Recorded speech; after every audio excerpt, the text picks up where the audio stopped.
Coming up in our newscast tonight. President Moon Jae-in welcomes his Indonesian counterpart who arrived in Seoul for a summit. The two leaders touch on ways to facilitate high-level exchanges as well as boosting trade. North Korea marks its 70th foundation anniversary without showcasing ICBMs nor airing a belligerent speech by its leader. Instead, celebrations centered more on Pyongyang's commitment to peace. The regime's gesture draws positive response from world leaders, including U.S. President Donald Trump.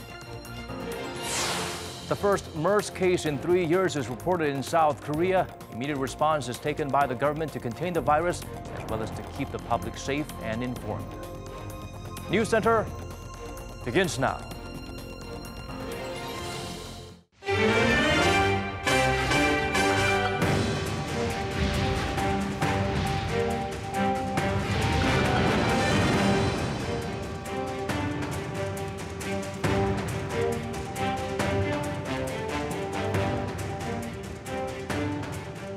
It's 8 p.m. here in Korea, live from our studio in Seoul. This is Arirang News Center. Welcome to our program. I'm Daniel Choi. President Joko Widodo is in Seoul, making Indonesia the first of the ASEAN members to have exchanged state visits with South Korea since President Moon Jae-in's inauguration. The two leaders sat down for talks touching on various topics, mainly linked to economic cooperation. Hwang Ho-jun starts us off with that summit. A visit in return, 10 months after President Moon Jae-in made Jakarta the destination for his first state visit as president. Indonesian President Joko Widodo sat down with his South Korean counterpart at the Blue House on Monday, and the two agreed to boost their special strategic partnership to a new level. 우리는 수교 45주년을 축하하며 깊어진 우정과 신뢰를 확인했습니다. 작년 11월 정상회담의 공동 비전 성명에 담긴 합의사항에 많은 진전이 있었음을 높이 평가하고 특별 전략적 동반자 관계로서 협력의 폭과 깊이를 더욱 확대하기로 했습니다. The name of the game was economic cooperation. During their joint press conference, the two leaders decided to further facilitate high-level exchanges and policy consultations while also boosting trade between their countries. According to President Moon, the trade volume between South Korea and Indonesia reached $9.8 billion in the first half of this year. And he confirmed that he and President Widodo agreed to try and increase that number to $30 billion by the year 2022. They also agreed to expand bilateral cooperation in areas such as digital startups using information and communication technology, while continuing cooperation in the infrastructure and clean energy sectors. Accordingly, the leaders witnessed the signing of MOUs for the two countries in sectors including immigration control, economy, maritime security, and research on industrial innovation. The Blue House confirmed that President Moon also briefed his Indonesian counterpart on the recent situation on the Korean peninsula and asked him for Indonesia's continued support and cooperation for denuclearization and the establishment of permanent peace. Throughout the day, President Moon made it clear that Indonesia is one of South Korea's key partners. And this morning saw a historic first in Korea's modern history. South Korea's first couple greeted the Indonesian first couple with a special ceremony at Changdeokgung Palace, one of the 5 grand palaces in Seoul, and also a registered World Heritage Site. Changdeokgung is known as the place where the kings of the Joseon dynasty would discuss state affairs with their officials and would receive foreign envoys. President Moon also hosted a state dinner at the Blue House in the Indonesian leader's honor. With President Widodo's visit, Indonesia has become the first of the ASEAN nations to have exchanged state visits with South Korea since President Moon took office. Hwang Ho-jun, Arirang News. Turning our attention to the upcoming Inter-Korean summit now, the nation's top office asked members of the parliament to join the president on his trip to Pyongyang this month. Shin Se-min has the latest from Cheongwade. An invitation to lawmakers at the National Assembly. President Moon Jae-in's chief of staff Im Jong-suk, who's also the head of the Summit Preparation Committee, has asked 9 people from the legislature to join the president on his trip to Pyongyang next week. Those 9 include the parliamentary speaker and the heads of all 5 political parties, as well as Representative Kang Seok-ho of the main opposition party, who serves as chairman of the Committee on Foreign Affairs and Unification. Until now, the administration has been at the center of the inter-Korean exchanges, but many have suggested those be made more stable by including parliament. Plus, all five party leaders have shown a great deal of interest in and determination for the denuclearization of the Korean peninsula. Though the invitation might be a political burden for the legislators or could even conflict with their schedules, Im said he sincerely asked them to join for a greater cause because the Pyongyang summit comes at a critical time for denuclearization, opening up a new chapter for the Koreas. But at this point, the parties remain sharply divided. The ruling Democratic Party, the minor opposition Party for Democracy and Peace, and the minor Progressives Justice Party wasted no time in welcoming the invitation. On the other hand, the main opposition Liberty Korea Party and the minor opposition Bareunmirae Party voted against the trip. The National Assembly Speaker and his deputy also rejected it, reasoning that they should focus on parliamentary affairs. Such a rift, however, was somewhat expected, since the parties had only just failed to agree on ratifying the Panmunjom Declaration, the deal struck by the leaders of the two Koreas during their first summit back in April. Regardless, the government still plans to submit a bill on ratifying the deal to Parliament this Tuesday. And as for who else is going to Pyongyang next week for the summit, the head of the preparatory committee says that the two Koreas have agreed to keep the size of the South Korean delegation at about 200 people. Shin Se-min, Arirang News. The head of Seoul's top intel agency is in Tokyo. Suh Hoon met and briefed the nation's prime minister on his recent visit to Pyongyang. The duo agreed improving Japan's ties with North Korea is important in denuclearizing the peninsula. Kan Young-woo has the highlights from that session. On Monday morning, South Korea's National Intelligence Agency Chief Suh Hoon briefed Japanese Prime Minister Shinzo Abe on his latest visit to Pyongyang. They both agreed that alongside the North improving ties with South Korea and the United States, its relationship with Japan needs mending too. Prime Minister Abe even said it's time for him to meet with North Korean leader Kim Jong-un.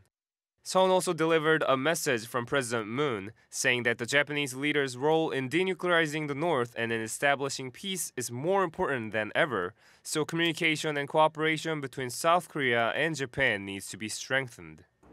He added that the South Korean government also believes ties should be improved between North Korea and Japan and that Seoul is willing to take action to that end. Seoul also stressed the need to come up with creative ways to carry out the North Korean leader's commitment to complete denuclearization. Abe expressed his gratitude for the quick briefing, adding that it's a good chance to let the world know how much Seoul and Tokyo relations have improved since President Moon took office.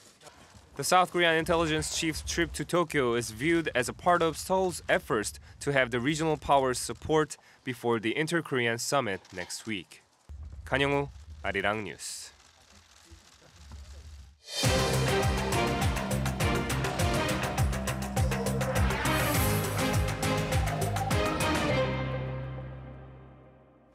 Stephen Biegun is in Seoul. This is the first stop in his maiden tour of Asia since being tapped as President Trump's special envoy for North Korea. The trip comes at an important time as many anticipate positive developments in denuclearization talks between Pyongyang and Washington from here on. Lee Ji-won outlines for us his itinerary. Washington Special Representative for North Korea Stephen Biegun has arrived in South Korea on Monday afternoon for his first diplomatic trip. I'm very much looking forward to talking to our South Korean hosts about how we can make progress on denuclearization and bringing a stable peace to the Korean Peninsula.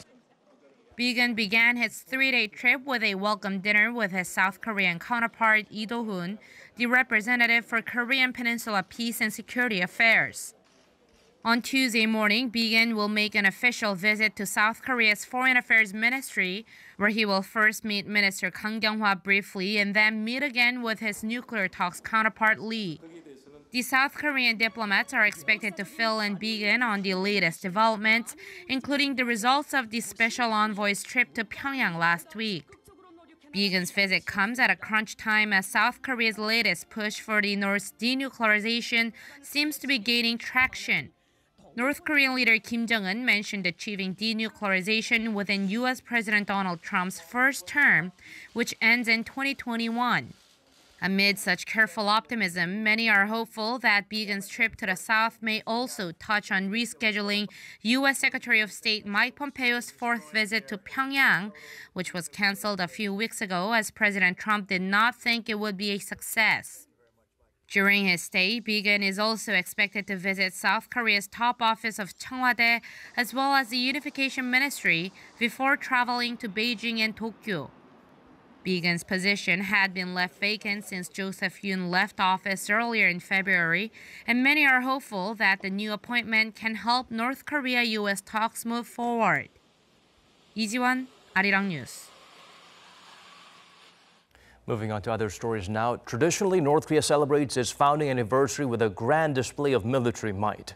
Many wonder if their latest parade will be a little different considering how the Hermit Kingdom has a chance to drastically improve relations with the rest of the world. There were welcome changes in this year's event. For details, let's turn to our Oh Jung-hee.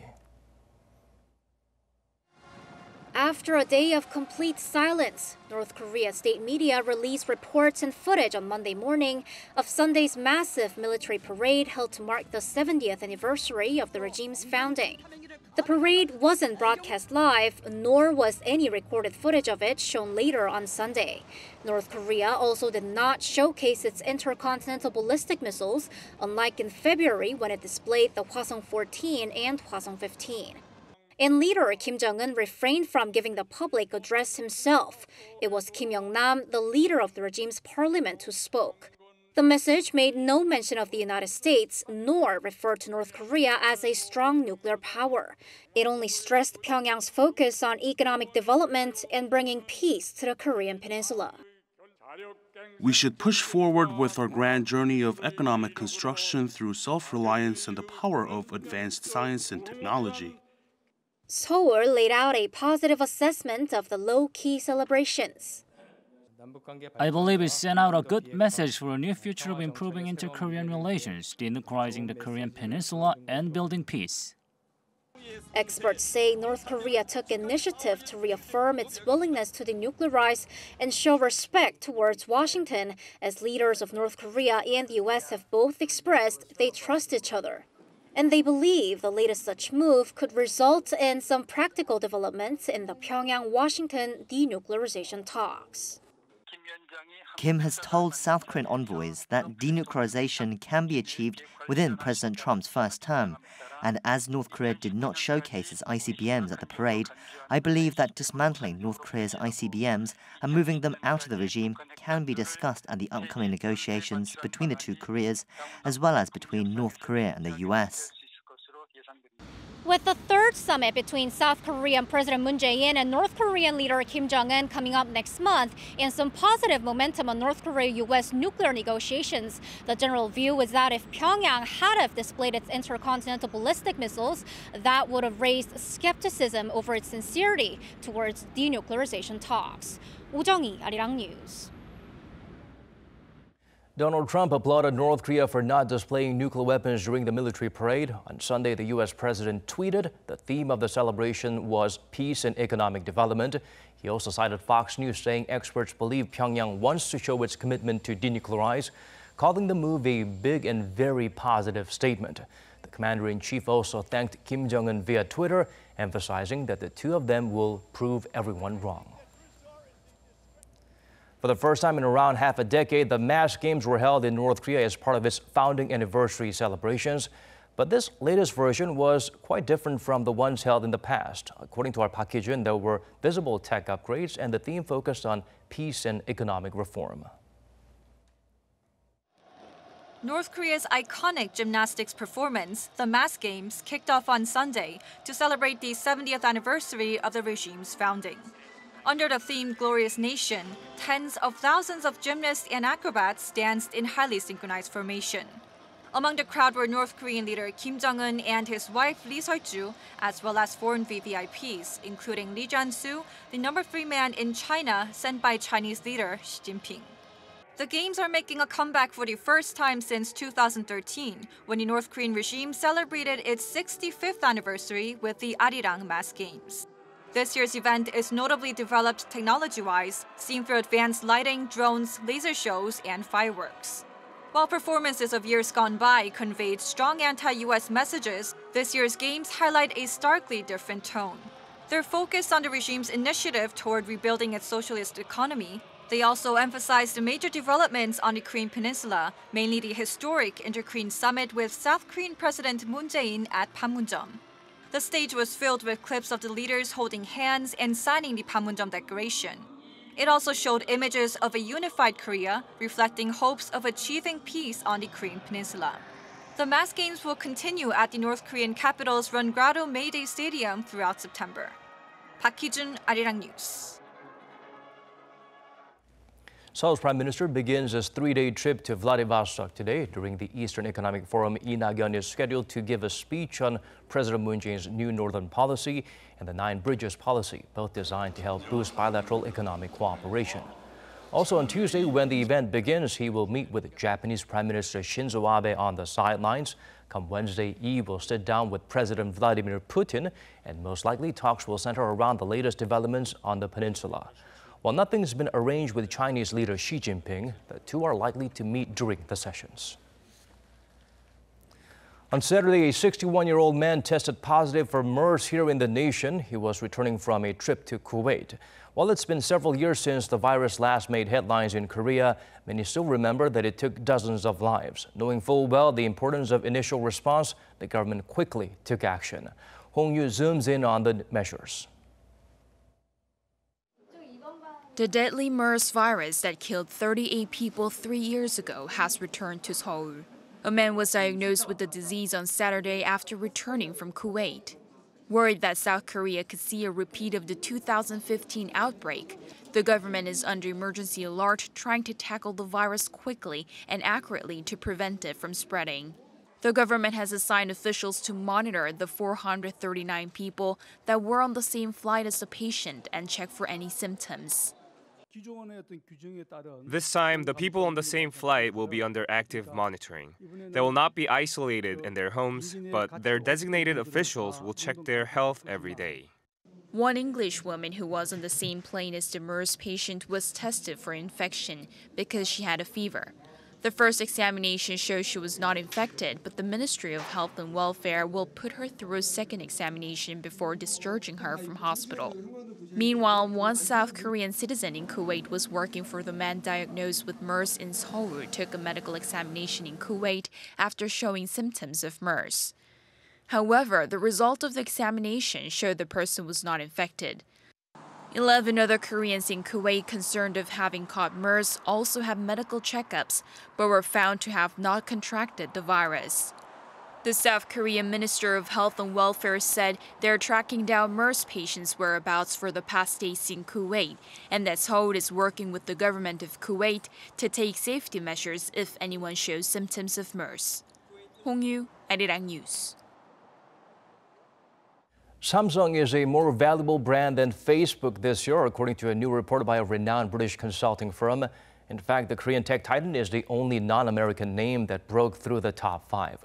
Kim Jong-un sheds light on the world's most valuable brand ranking. Korean tech giant Samsung Electronics has been ranked the 4th most valuable brand in the world, a major jump from last year's 7th place ranking. It trails behind U.S. tech giants Amazon, Apple, and Google, but is ranked just ahead of Facebook.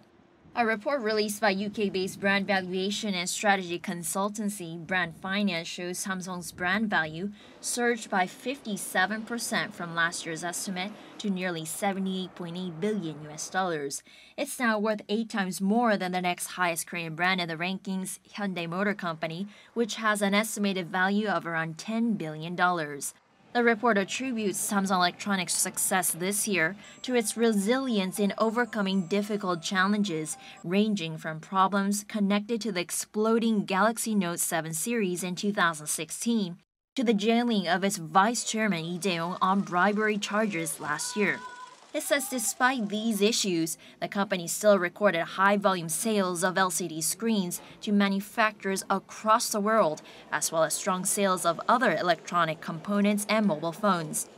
The report says in addition to measuring overall brand value, which is defined as a net economic benefit that a brand owner would achieve by licensing the brand on the open market, Samsung received accolades in terms of brand strength, which is assessed on factors used to determine how much the brand itself contributes to a business's revenue. Kim Ji-yeon, Arirang News. The number of small business owners borrowing money using what's called Individual Business Loan 119 has increased sharply in the first half of the year. According to the Financial Supervisory Service, the total amount lent via that program was more than $425 million during H1, up over 43% compared to the same period last year. The number of loans has also increased 40% on year, with nearly 5,800 cases recorded. Created back in 2013, Individual Business Loan 119 is run by 15 local banks to help small business owners extend their loan maturity date or cut interest rates. The FSC attributed the increase to the minimum wage hike, which resulted in more of them having financial difficulties. There's been more and more cases involving voice phishing here in Korea. The Financial Supervisory Service unveiled the amount of damages incurred due to such scams, nearly $160 million during the first half of this year, already surpassing 2017's amount by more than 74%. The Financial Watchdog highlighted in H1 an average of 116 people have fallen victim to voice phishing daily, with a number of suspended fake bank deposits totaling 27,000. In response, the FSS vowed to strengthen preventative measures when someone withdraws more than $4,400 and develop artificial intelligence-based apps to automatically block voice phishing calls. YOLO, or You Only Live Once, is so 2017. That's what many hip and happening youths in the nation would say. The latest fad is more about being content with the small things in life and pursuing your interests. Won Jung-hwan gets us better acquainted with this up-and-coming lifestyle trend. Have you ever heard of swaking? The Korean phrase, which translates to small but certain happiness, refers not to the intensity of the happiness you experience, but rather the certainty of a small amount of it.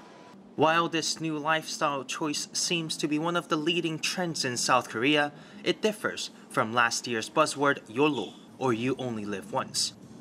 Unlike YOLO that encourages people to live life regardless of what others may think, such as posting photos of experiences during trips, small but certain happiness would place more value on who you travel with or how you plan the trip.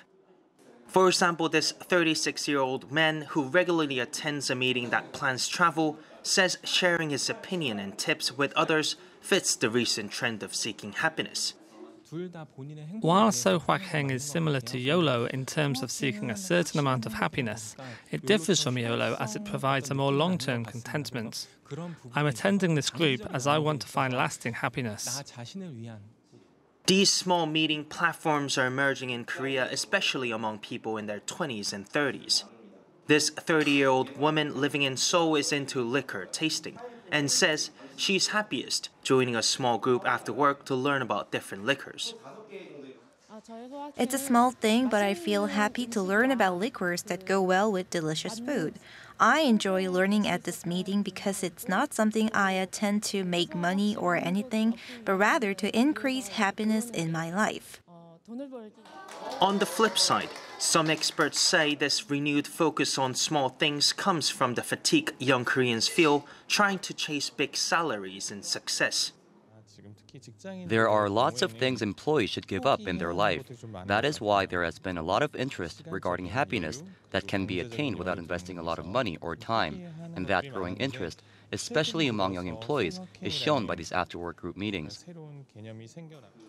With the new 52-hour workweek system implemented this year, the desire to seek a better quality of life will grow stronger in Korean society.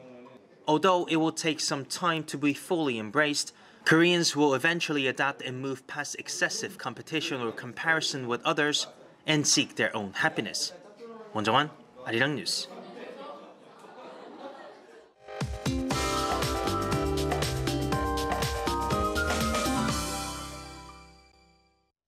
Time to turn to Michelle back at the Weather Center for the updates you'll need. Michelle, it looks like we're finally over the extreme summer that we've had, sweating even without thinking about it. Now it's just nice. I would love it if it was like this every day, all year round. That's right, Daniel. Now, the conditions these days are finally making us look forward to being outside without worrying about umbrellas or even masks or even hand-handled fans. And such nice weather will actually be back tomorrow. However, it's also the season when we have to be careful about the whole wide temperature gap between the mornings and the afternoon, with daily temperature difference that goes up to 10 degrees Celsius. So make sure you don't catch a cold at all. Now, on that topic, tomorrow's morning lows are actually expected to be 2 to 3 degrees Celsius lower than today.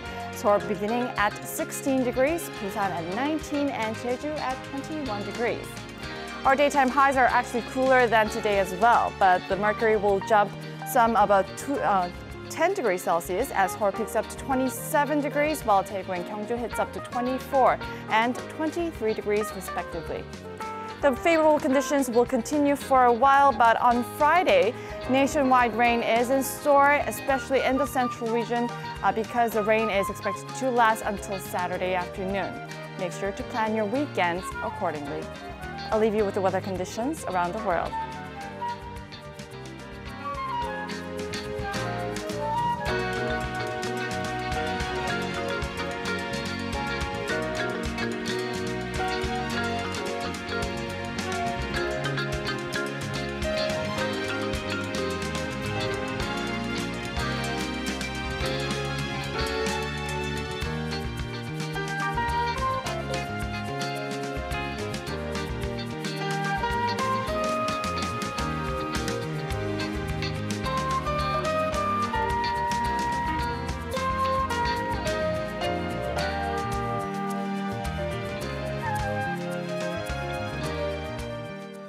These are the stories we're following at this hour. Wherever you may be tuning in from, thanks for staying with us.